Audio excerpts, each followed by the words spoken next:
Finally, after all the bad dates, after the ghosts, after the confusion, you found the one. They weren't just good, they were perfect. Think back to that first month. They liked the same obscure bands you liked. They ordered your favorite drink before you even opened the menu. They finished your sentences. They looked into your eyes and said the one thing you had waited your entire life to hear. Where have you been all my life? It wasn't just chemistry, it was recognition. It felt like you were meeting a part of yourself you had lost. You thought the universe was finally paying you back for all the pain you had endured. But here is the cold truth nobody told you. You didn't meet your soulmate. You met a mirror. And the person you fell in love with, it wasn't them, it was you. You fell in love with a carefully curated, reflected version of yourself, designed by a predator to bypass your defenses. If you are sitting there right now feeling crazy, if you are confused, heartbroken, or wondering how someone could turn from an angel into a monster overnight, you need to listen closely. You aren't crazy. You aren't unlovable. You were hunted. Welcome to Dark Relationship Tales. Let's go back to the beginning, the golden period. This is the most dangerous phase because it feels the best. It starts fast, warp speed. Healthy relationships are a slow burn. They're a discovery, a gradual unfolding. But this was a flood. They didn't just walk into your life, they invaded it. Do you remember the texts? Good morning texts at 6 a.m., good night texts at 2 a.m., a constant stream of dopamine. You felt seen, you felt worshipped. They told you things like, I've never felt this connection with anyone else. We must have known each other in a past life. You are the only person who truly understands me.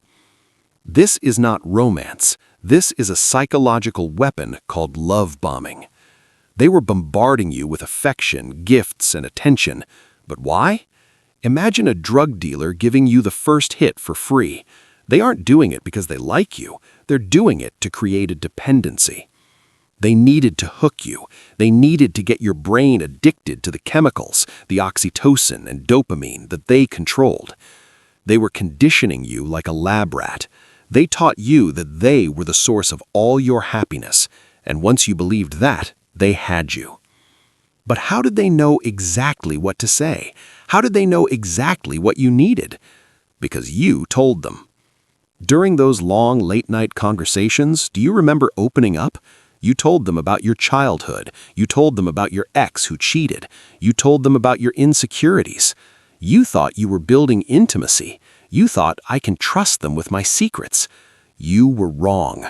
This was not intimacy. This was data gathering.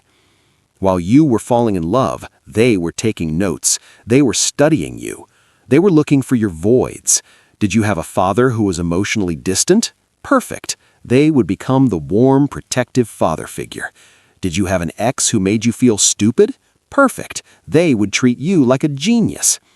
They became the perfect puzzle piece, not because they fit, but because they are shapeshifters. This is the core of the soulmate mirror.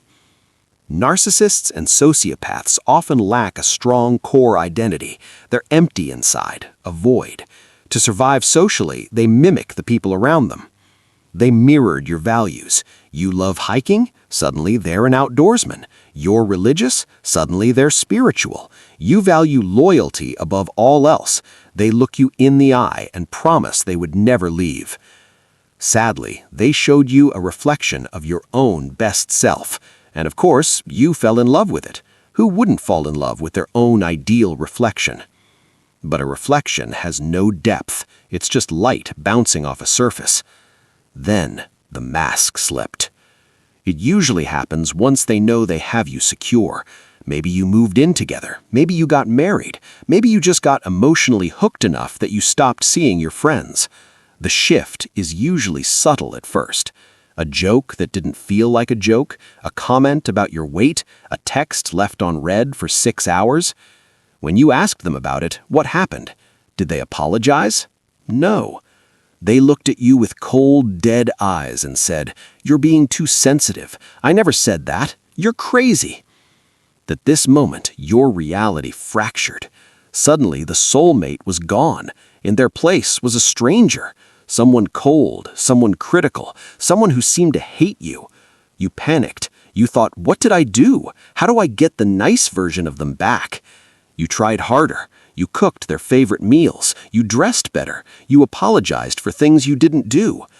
You were chasing a ghost. Here is the twist, and it's the hardest pill to swallow. They didn't change. The cold, cruel person you see now, that is who they always were. The nice version, the soulmate, that was a character. That was a costume they put on to get through the door, and acting is exhausting. They couldn't keep the mask on forever. It was heavy, so they took it off, and you were left alone in the room with a wolf. So why didn't you leave right then? Why did you stay for months or years of abuse?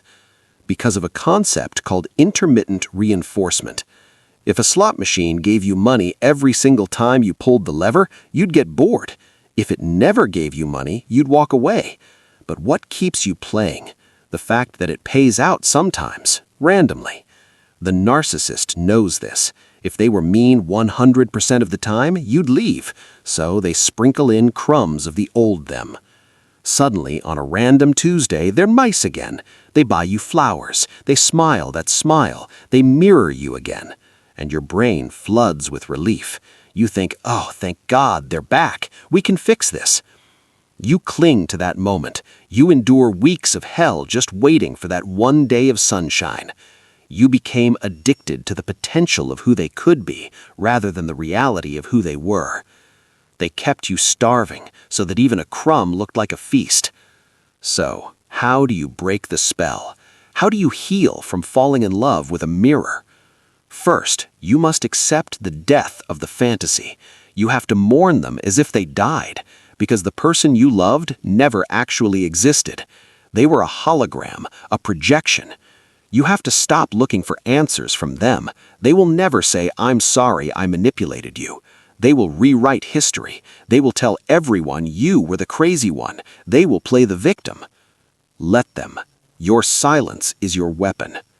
This brings us to the only strategy that works: no contact.